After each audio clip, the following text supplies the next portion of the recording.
Hoje eu vou gravar sem meu irmão. Ele entrou aqui que ele entrou. Aí, ó, aqui tá as cabeças dos carinhas. Ele ainda tá luminosa. Aí hoje eu vou fazer um tutorial de como fazer.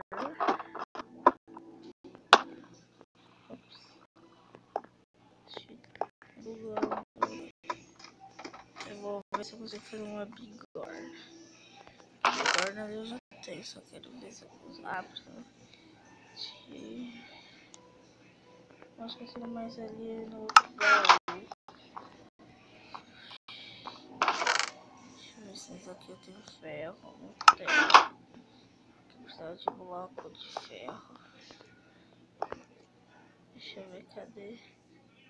Esse aqui é aqui, ó, bigorna.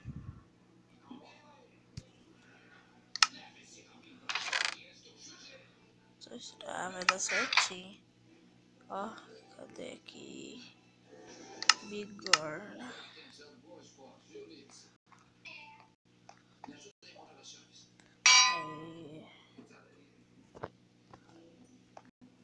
Vai precisar de nível, só eu tenho que ir lá fora matar animal.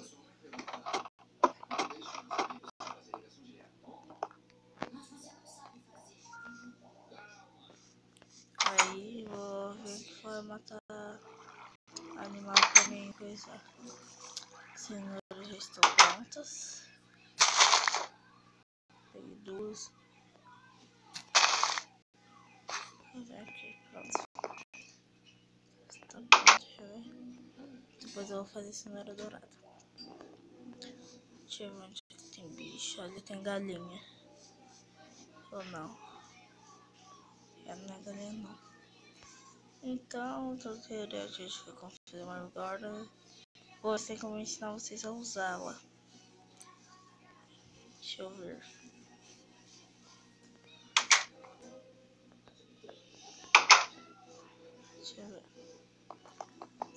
Como caso que precisava de nível XP. Eu gastei tudo.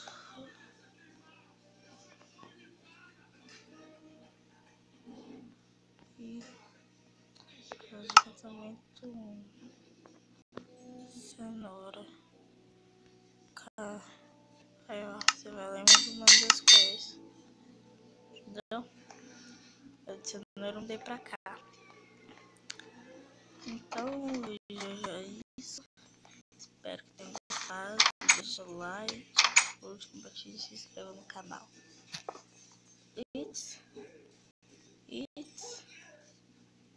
What the fuck? Tem que ali captar mais coisa.